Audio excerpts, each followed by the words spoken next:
A nossa Bíblia em 1 Reis, capítulo 17, sem muita demora. 1 Reis, capítulo 17, a partir do versículo 1.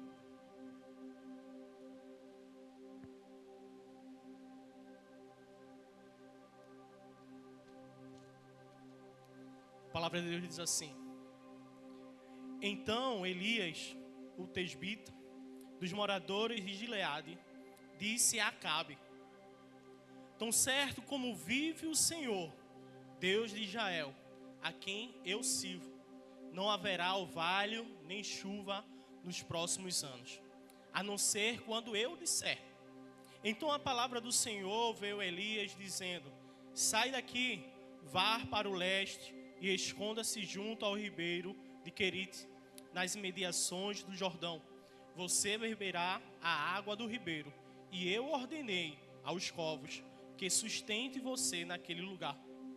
Elias foi e fez segundo a palavra do Senhor. Retirou-se e ficou morando junto ao ribeiro de Querite, nas imediações do Jordão. Os corvos lhe traziam pão e carne pela manhã, bem como pão e carne ao anoitecer, e ele bebia a água do ribeiro. Mas, passando alguns dias, o ribeiro secou, porque não chovia sobre a terra. Uma rápida oração. Senhor, te agradecemos pela essa leitura, Pai. Obrigado, Pai, por esse momento maravilhoso de adoração, Pai. Creio que Tu já falasse muito aos nossos corações e aos Teus servos nessa noite, mas continua falando através da Tua palavra, Senhor. Que Teu Espírito Santo possa me usar, Senhor. Que as palavras que saiam da minha boca não seja simplesmente de mim, mas sim guiada e inspirada pelo Teu Espírito Santo. Em nome de Jesus, amém. Poder sentar, meus amados. Prometo ser breve, mas creio que nesse mesmo momento que louvamos e adoramos, também creio que Deus vai falar aos nossos corações, através da Sua palavra e através dessa passagem rica e muito conhecida por alguns. Quando eu fiquei refletindo sobre essa palavra, e eu comecei a pensar qual o tema que eu daria à pregação. O pessoal vai botar o tema. E eu pensei em colocar além do comum. Mas depois eu achei necessário colocar Elias e os corvos além do comum. Nós temos a nossa vida e vivemos de formas comuns, porque criamos padrões.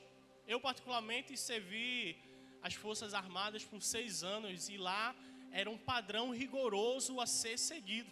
E a gente tinha tudo escrito, o que poderia fazer e o que não fazer. E aquela pessoa que seguia a risca era conhecida como aquele soldado, aquele militar padrão, porque segue o padrão.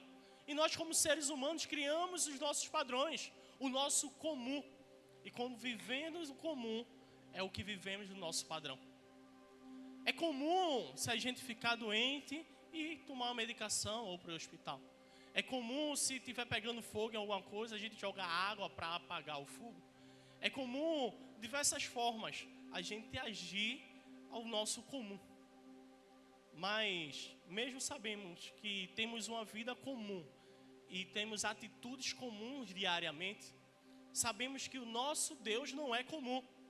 Temos certeza e vemos na palavra de Deus que Deus age de forma poderosa, de forma extraordinária sobre nossas vidas. Temos vários testemunhos dos milagres da operação de Deus, tanto na nossa vida como na vida de muitos irmãos que nós conhecemos. Mas mesmo a gente sabendo que Deus age além do comum, queremos que Deus haja no nosso comum. Queremos muitas vezes limitar ao agir de Deus, ao achar que o que queremos ou que acreditamos é o certo para Deus fazer. Muitas vezes nós queremos instruir como Deus deve agir sobre nossas vidas, porque aos nossos olhos o comum, o lógico é que Deus agisse daquela forma.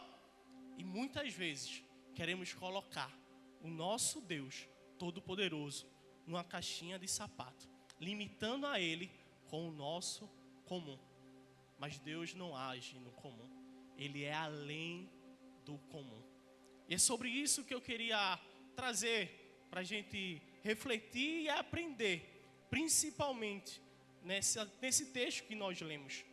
Que Deus é além do comum e sabemos que Ele age além do comum. E seria comum se Samuel, na hora de ungir o rei, escolhesse o filho mais velho ou o filho mais forte de Jessé. Mas Deus age além do comum e escolhe Davi, o menor, o pequenininho. Mas Deus sabe, porque Ele não olha com os nossos olhos. Ele não vê o que os nossos olhos estão vendo. Ele vê além. Por isso, porque Ele age além do comum. Porque nós só enxergamos o comum. Mas Deus vai além do comum. E é maravilhoso quando Deus age além do comum sobre nossas vidas.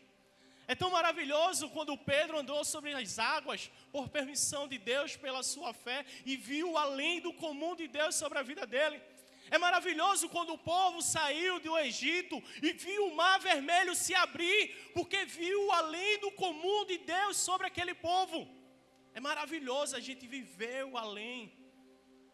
Tantos irmãos aqui têm tantos testemunhos para compartilhar o além de Deus sobre a vida. E creio que você também deve ter o seu além de Deus.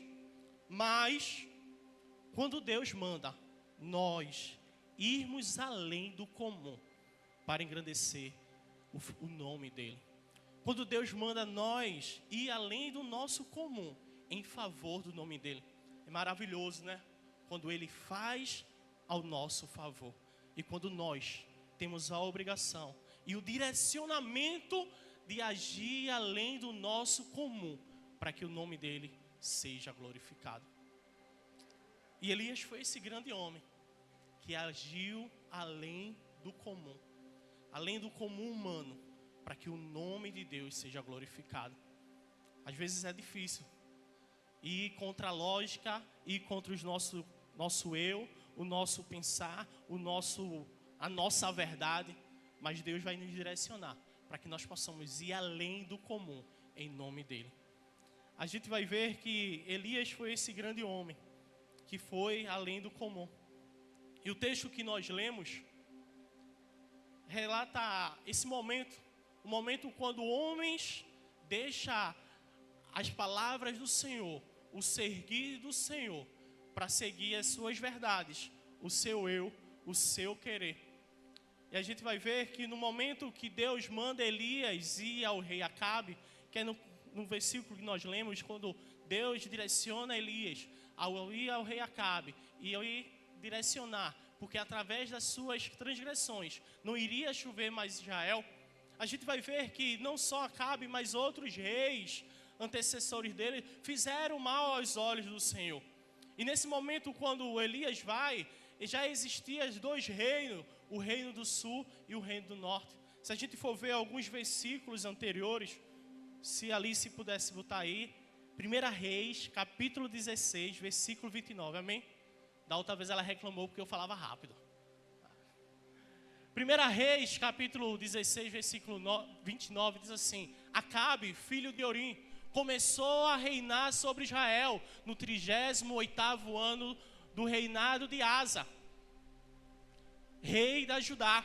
Existia dois reinos, o reino do sul e o reino do norte. O reino do sul tinha a sua capital de Judá e o reino do norte tinha a sua capital de Samaria. E ali ele estava iniciando o seu reinado quando o rei Asa reinava no norte, em Judá. E Acabe, filho de Orim, reinou sobre Israel em Samaria, no reino do sul, 22 anos. 30. Acabe, filho de Orim, fez o que era mal aos olhos do Senhor, mais do que todos os reis que vieram antes dele. Quando eu comecei a ler e depois eu parei assim, eu já conhecia essa história e sabia que Acabe já tinha realmente feito muitas coisas erradas, principalmente por influência da sua esposa. E muitas vezes a gente acredita que Acabe fez as coisas erradas só pela esposa dele, porque a esposa influenciou, mas não. Quando eu li e compreendi que independente de Jezabel, Acabe ele já tinha feito as transgressões e já era considerado um dos piores reis, o pior rei que antecedeu, todos aqueles que antecederam ele tinha sido o pior. E a gente vai ver no versículo 31, que além dele ter cometido, já ter se considerado o pior rei, como se fosse, versículo 31, como se fosse pouca coisa, andar nos pecados de Jeroboão, filho de Nebate, Acabe foi mais longe e tomou por mulher Jezabel, filha de Etbaal, rei de Sidônia, e foi servir a Baal e adorou. No versículo 32 a gente vai ver que Acabe faz um templo, faz um altar para Baal e começa a adorar Baal. Aquele homem que abandonou todos os ensinamentos começa a adorar um Deus da sua esposa, por influência da sua esposa. E é nesse aspecto de transgressões à palavra do Senhor que Deus levanta Elias para alertar o povo, para alertar Acabe que as suas transgressões teriam consequências. E ali a palavra do Senhor veio, que não cairia orvalho e nem chuva sobre Israel. Mas por que não cairia nem orvalho nem chuva? Naquele momento o povo vivia pela agricultura, e a agricultura era algo realmente forte. A economia vivia pela agricultura, os alimentos eram da agricultura, e a chuva era muito importante para as plantações. E todos acreditavam que o responsável das chuvas era Baal. Era o rei que Acabe e Jezabel estavam adorando. Era o rei, era o Deus que Acabe e Jezabel tinham feito um templo. Então eles acreditavam que a chuva era provisão de Acabe, de Baal, perdoe. E nesse momento que Deus direciona Elias para alertar e mostrar ao povo quem era Deus sobre Israel. E ali não choveu durante um período de tempo. E a gente vai parar e ver que quando Elias é chamado por Deus para direcionar essa palavra no versículo 1,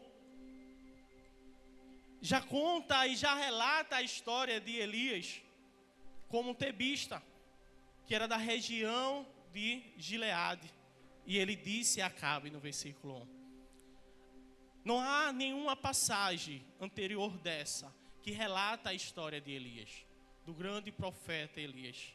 Não há menção nenhuma da sua origem, da sua genealogia. Não sabemos, e provavelmente a família não era uma família importante daquela época, daquela sociedade. Mas o Senhor direcionou a Elias para essa missão. E não relata o momento que Deus chama Elias para direcionar, entregar essa mensagem ao rei.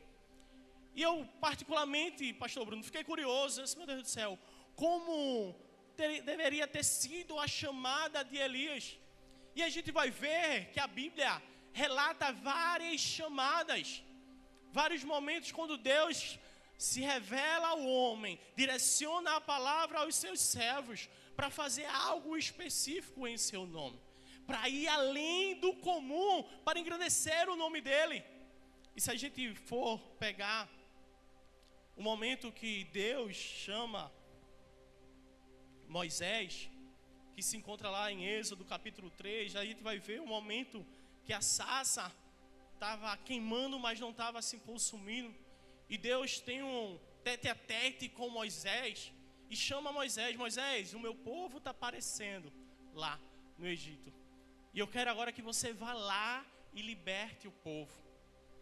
Foi um momento que a palavra de Deus estava sendo direcionada a um homem, a um servo do Senhor, para fazer algo específico para Deus, para ir além do comum, para exaltar o nome de Deus.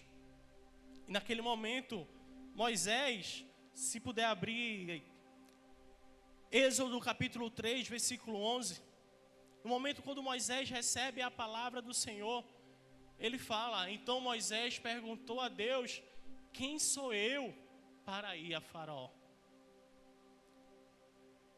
Interessante é que Deus vai nos direcionar muitas vezes, mas muitas vezes o temor vai bater em nossos corações. Não foi diferente com Moisés.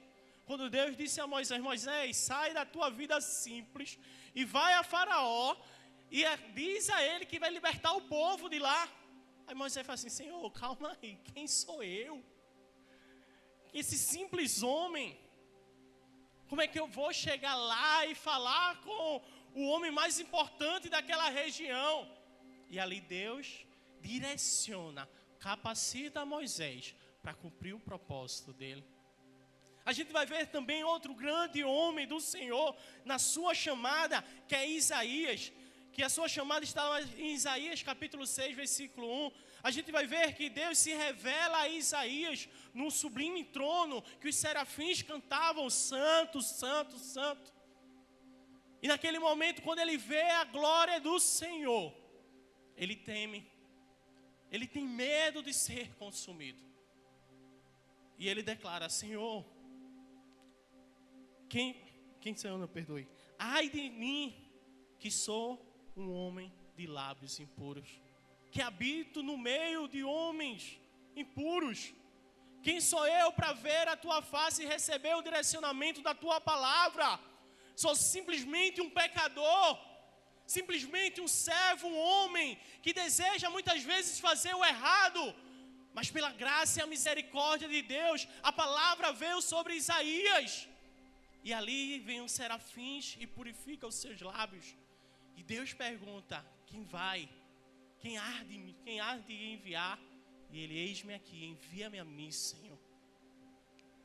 Ele teve o seu momento de temor, mas ele foi além do comum para exaltar o nome do Senhor. A gente vê também que outro grande homem, Jeremias, na sua chamada, em Jeremias capítulo 1, versículo 4, quando Deus vai e fala com Jeremias, e diz que desde o ventre da sua mãe ele já realmente preparava, e que tinha escolhido ele para realmente ser o porta-voz naquela nação, naquela época, naquela geração. E em Jeremias capítulo 1, versículo 6, Jeremias capítulo 1, versículo 6, Jeremias diz: então disse Jeremias: ah, Senhor Deus, eis que não sei falar, porque não passo de uma criança. No momento que Deus chama Jeremias, direciona a palavra a Jeremias, direciona a missão para Jeremias, direciona o propósito de Jeremias, Jeremias tem a sua trava: Senhor, só sou uma criança, não tenho experiência, não tenho capacidade de fazer essa missão, não tenho capacidade de ir além do comum, porque o meu comum não pertence a isso. Mas Deus prepara e capacita Jeremias, e Jeremias vai e faz conforme a vontade de Deus, faz além do comum, para que o nome dele seja glorificado nessa terra. E nessa perspectiva de chamadas de grandes homens de Deus, de momentos extraordinários na vida desses homens, eu paro e começo a refletir como foi a chamada de Elias. Será que Elias, simplesmente quando Deus falou: Elias, vai até o rei Acabe, diz que pelas transgressões dele não vai chover em Israel, ele está certo, sim, eu vou agora. A Bíblia não relata isso, meu amado. A Bíblia não descreve isso. Mas eu acredito. E provavelmente Elias fez assim: opa, calma, Senhor. Eu saí daqui de Gileade e ir lá para Samaria para falar com o rei, dizer que ele está errado. É muita ousadia minha, Senhor. Eu não tenho essa capacidade, não. Mas eis que Deus capacita e direciona a Elias a ir a falar com o rei. Meus amados, a palavra de Deus muitas vezes vai ser desafiadora para nossas vidas. Os direcionamentos de Deus para nossas vidas muitas vezes vai ser desafiador. Não vai ser coisas simples de ser feita, mas sim realmente coisas além do comum, além do nosso cotidiano, que Ele vai querer operar sobre nossas vidas. E devemos sim estar preparados para receber o direcionamento de Deus e prosseguir. Aqueles homens tiveram os seus receios, sim. Tiveram os seus momentos de dúvidas, sim. Mas eles prosseguiram em meio ao medo, em meio à dúvida, em meio à certeza que Deus iria fazer. Porque eles começaram a entender que não era pelas suas forças, mas sim pelo direcionamento e a graça de Deus sobre a vida deles. Eu paro e reflito, se fosse eu na posição desses homens, como realmente eu me comportaria? Provavelmente iria falar a mesma coisa, até coisas piores. Não, Senhor, não, Senhor, não, Senhor. Eu digo por mim, pelas minhas experiências, pelo eu, Arthur. Possa ser que você, na sua espiritualidade, você já tenha um direcionamento, uma intimidade maior com Deus. Mas muitas vezes quando Deus me direciona a abraçar uma pessoa e a orar por ela, eu falo assim, Senhor, é Tu mesmo, Senhor, Senhor. Não é coisa da minha cabeça não, né, Deus? É para eu ir, né, Deus? Eu, particularmente, em uma simples missão que Deus me direciona, eu paro, oro, reflito, Senhor, peço confirmação ao Senhor. Possa ser que muitas vezes na sua vida você possa ser feito eu. Possa ser feito Gideão, que Gideão, quando Deus direciona Gideão a libertar o povo ali no livro dos reis, ele, Senhor, molha aqui a lã, depois não, molha na lã não, molha a terra, deixa a terra seca, molha só a lã. Ele faz prova do Senhor. É comum, é aceitável você ter o seu momento de receio. É aceitável você ter um momento de, Senhor, é o Senhor mesmo. Senhor, mas eu não tenho capacidade. Não, Senhor, mas eu não sei como fazer e além do comum. Você tem até esse direito de parar e refletir e orar sobre isso. Mas você não tem o direito de impedir o agir de Deus sobre sua vida. Você não tem o direito de travar pelos seus receios, pelos seus medos, o que Deus quer operar através da sua vida. Aqueles homens tiveram sim os seus receios, mas eles não pararam, eles prosseguiram para cumprir o propósito que Deus tinha sobre a vida dele. Também seja assim sobre sua vida, que você possa ser sim feito Gideão, fazer prova de Deus, mas ir libertar o povo de Israel. Você pode fazer prova de Deus, mas cumprir aquilo que Deus está colocando em tuas mãos. Você fazer prova do Senhor, mas ter a certeza que Ele vai te capacitar para você operar grandes coisas, além do comum nessa terra. Assim como Elias foi até o rei e proclamou a palavra do Senhor com autoridade, que nós possamos realmente também proclamar o Evangelho de Cristo a toda criatura nessa terra, independente das nossas limitações, independente dos nossos anseios, mas que nós possamos cumprir o ID de Deus. Elias, como eu disse, não teve famílias, mas ele recebeu o propósito de Deus sobre sua vida. Não tinha relato de Elias antes do direcionamento de Deus, mas após o direcionamento de Deus, a gente vê o grande homem que Elias foi. Elias operou maravilhas e milagres através da palavra do Senhor. Elias foi lembrado posteriormente em uma referência de grande homem de Deus. Antes do direcionamento de Deus, Elias era simples homem. Depois do direcionamento de Deus, Elias foi um grande homem de Deus. Não sei qual é o direcionamento que Deus tem sobre a tua vida. Possa ser que há tempos atrás você não era ninguém, mas hoje você é filho, você é servo do Senhor, e o teu nome não vai ser glorificado, mas sim o nome do Senhor vai ser glorificado através da tua vida, através das maravilhas que Deus vai fazer sobre a tua vida. As bênçãos que chegar sobre a tua casa não é sobre você, mas sim para a glória de Deus. As maravilhas que Elias fez não foi por ele, mas sim para engrandecer o nome do Senhor.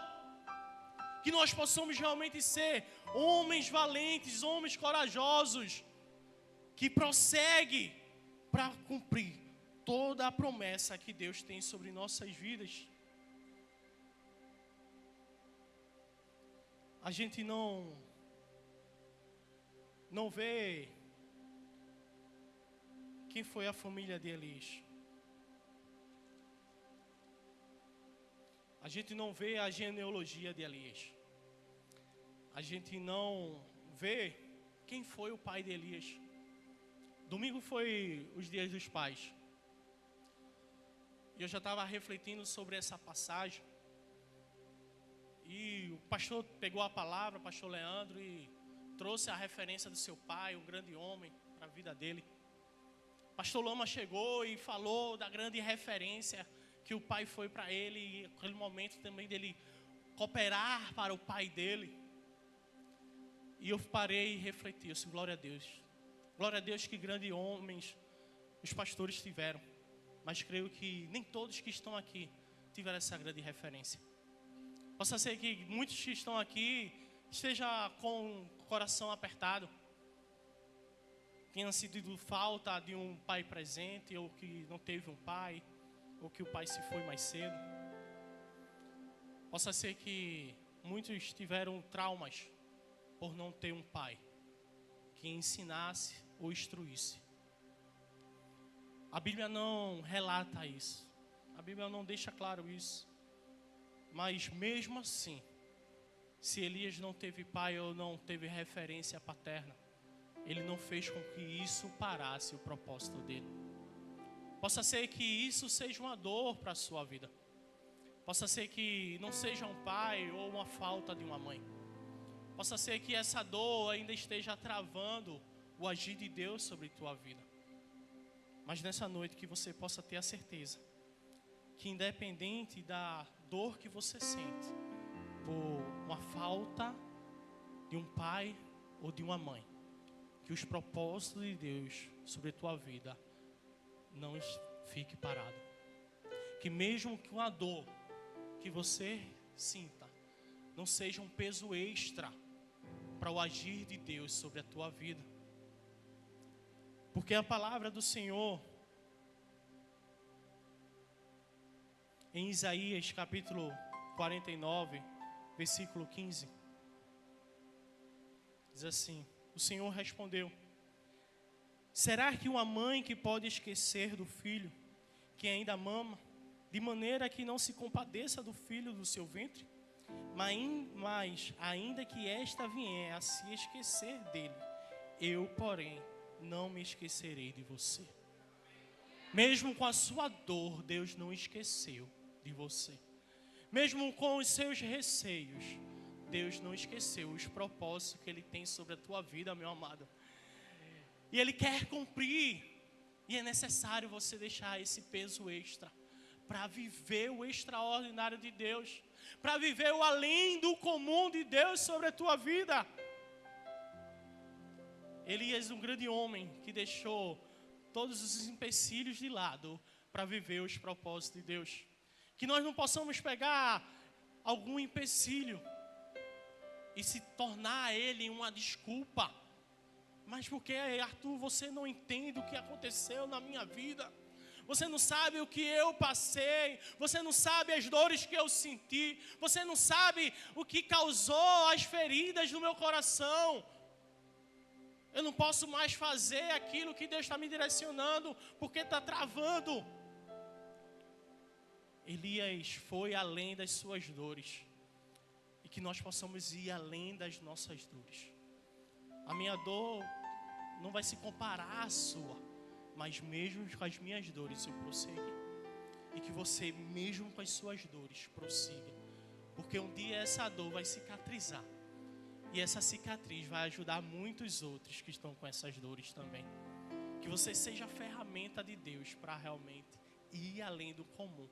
Para agir não só pela sua vida, mas pela glória de Deus através da sua vida. Porque é maravilhoso quando Deus opera além do comum para nós. Mas que nós possamos também operar além do comum para glorificar o nome do Senhor. Eu falei um pouco já de Elias, falei um pouco além do comum. Mas também queria falar um pouco sobre os covos.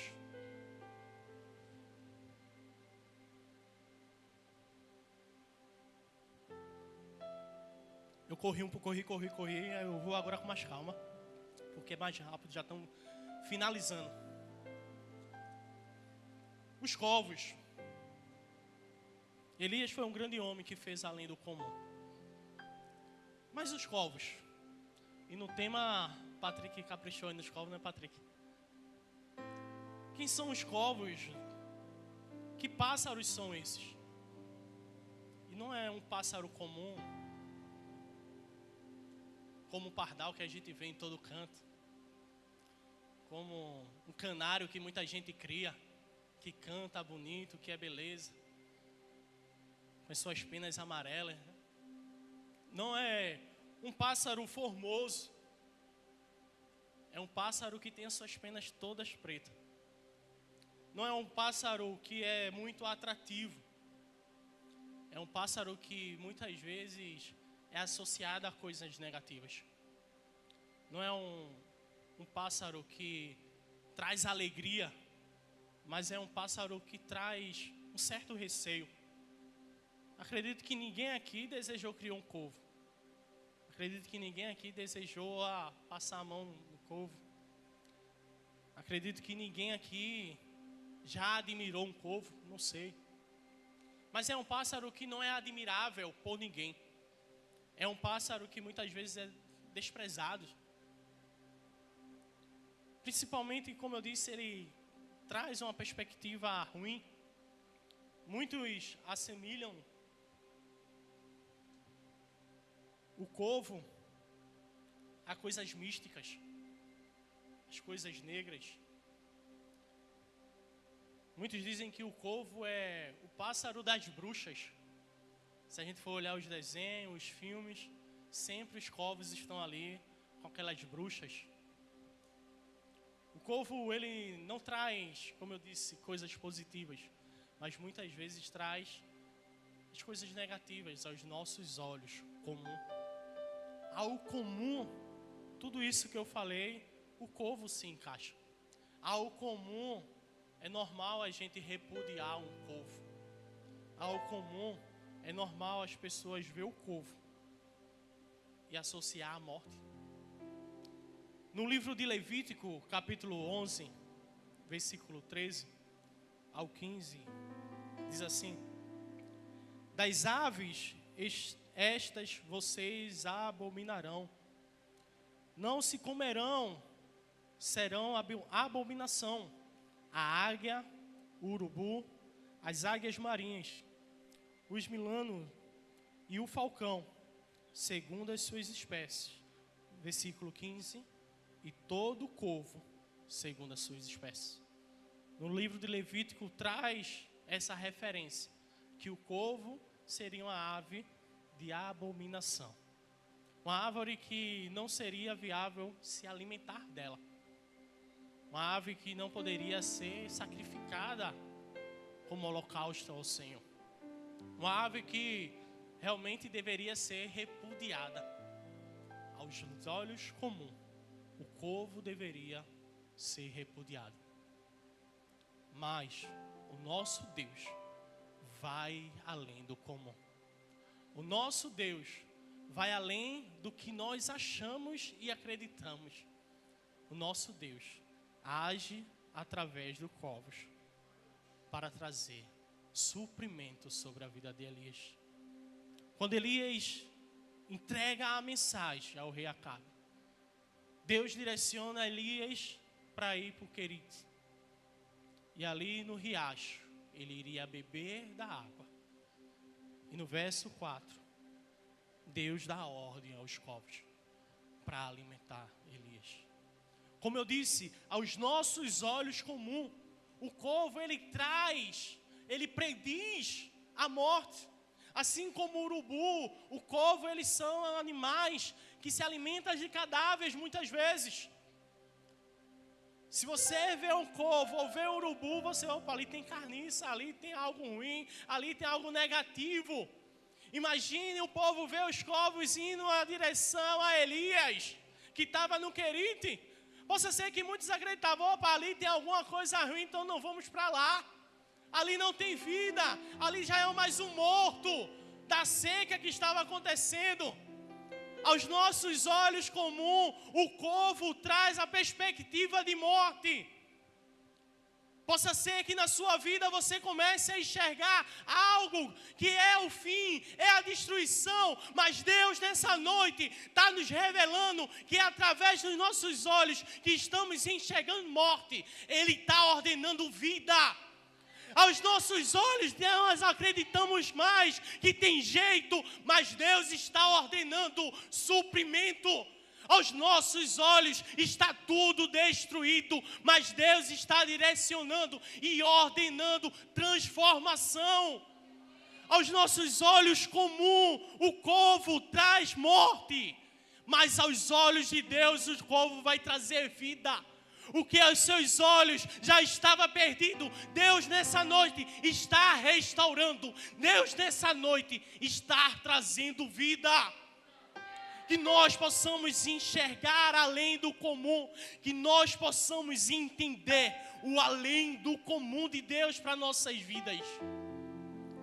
O que nós possamos enxergar como fim, Deus está nos mostrando que é o início. Em João capítulo 11, no versículo 4,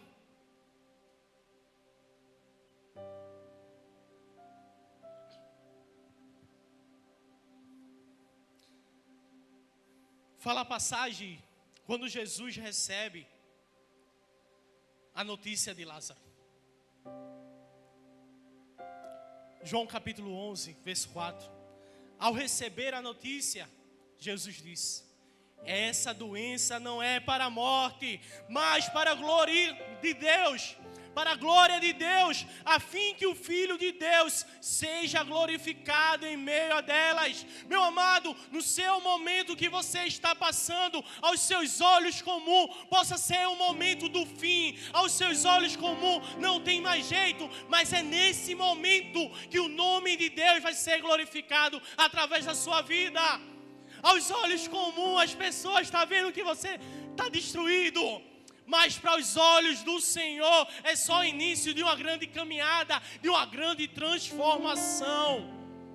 Onde aos seus olhos comuns estamos enxergando a morte, Deus está enxergando a vida, de nascer sobre a tua vida. O que é o fim aos nossos olhos comuns, para Deus é além do comum, só o início.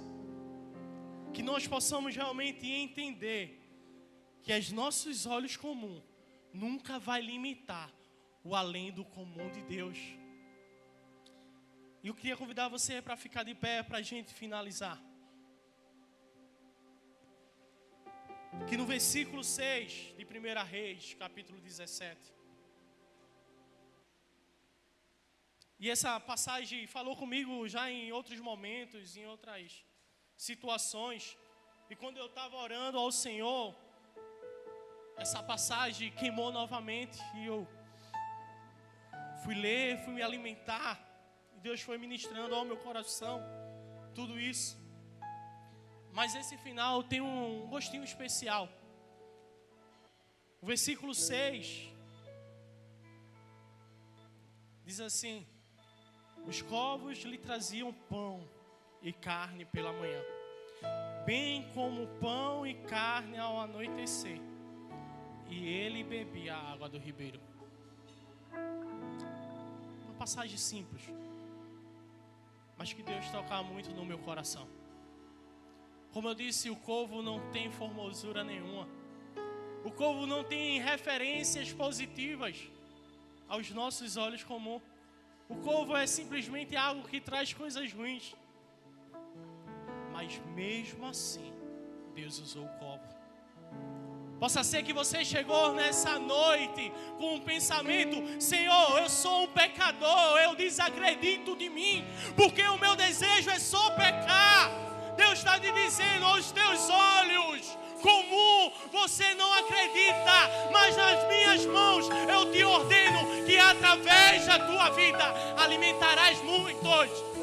Você pode pensar que não tem jeito, mas Deus usou os corvos para alimentar o seu servo e vai te usar para alimentar muitos. Você pode se achar um corvo, não formoso, sem qualidade. Mas se a gente for analisar no profundo, os covos eram usados para levar mensagem. Que você possa ser usado para levar o Evangelho de Deus a toda criatura nessa terra. Agradeço a oportunidade.